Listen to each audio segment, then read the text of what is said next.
नमस्कार मित्रांनो, मी गणेश पाटील स्वागत करतो आपल्या GTH मराठी या यूट्यूब चॅनलमध्ये।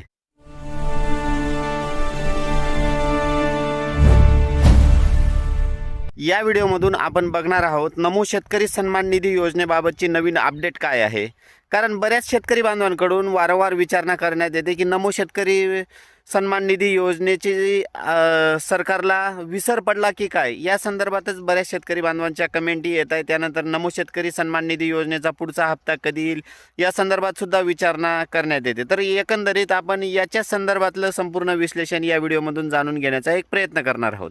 कारण आपण आतापर्यंत जर बघितलं तर नमो शेतकरी सन्मान निधी योजनेचा हप्ता हा PM किसान योजनेचा हप्ता मिळाल्यानंतर अगदी 7 ते 8 किंवा जास्तीत जास्त 15 दिवसाच्या आत शेतकरी बांधवांच्या खात्यात वितरित केला जातो। आता नमो शेतकरी सन्मान निधी योजनेचा हप्ता हा बऱ्याच दिवसापासून शेतकरी बांधवांना मिळालेला नाही। म्हणजेच PM किसान योजनेचा हप्ता मिळून आता जवळपास 1.5 महिना होत आलाय, तरी सुद्धा आपल्याला PM किसान सन्मान निधी योजनेचा हप्त्याबरोबरच हा हप्ता मिळणं अपेक्षित होतं, तरी सुद्धा आपल्याला हा हप्ता मिळालेला नाही।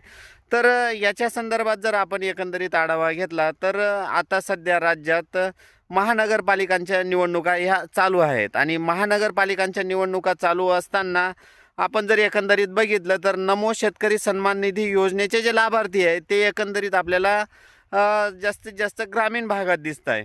म्हणजेच सध्या तरी आपल्याला नमो शेतकरी सन्मान निधी योजनेचा हप्ता मिळेल याचे कुठलंही चिन्ह दिसत नाही किंवा त्याच्या संदर्भातला कुठलाही अधिकृत GR शासनामार्फत पारित करण्यात आलेला नाही।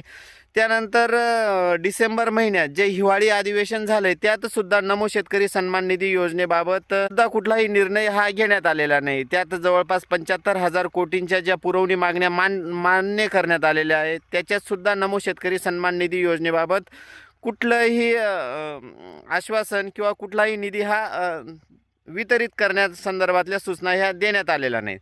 तर आपण जर बघितलं तर न्यायालयाने निवडणूक आयोगाला स्थानिक स्वराज्याच्या ज्या निवडणुका आहेत त्या 31 जानेवारी 2026 पूर्वी घेण्याचं हे आदेश देण्यात आलेले। त्याच्या संदर्भात आपल्याला महानगरपालिकांच्या ज्या निवडणुका आहेत त्या 15 जानेवारीपर्यंत चालणार आहेत आणि त्यांचा जो निकाल आहे तो एकंदरीत 16 जानेवारीला हा येऊ शकतो आणि त्यानंतरच लगेच जिल्हा परिषद आणि पंचायत समितीच्या निवडणुका ह्या जाहीर होण्याची शक्यता आहे। आणि हे जिल्हा परिषद आणि पंचायत समितीच्या निवडणुका जाहीर झाल्यानंतरच आणि हे जे मतदार बंधू आहेत ते ग्रामीण भागातील असल्यामुळे एकंदरीत ह्या निवडणुकांचा कालावधी जाहीर झाल्यानंतरच नमो शेतकरी सन्मान निधी योजनेचा हप्ता हा मिळू शकतो। तर याच्या संदर्भातली जी अधिकृत माहिती येईल ती नक्कीच आपल्या चॅनलच्या माध्यमातून देण्याचा आपण प्रयत्न करणार आहोत। धन्यवाद मित्रांनो।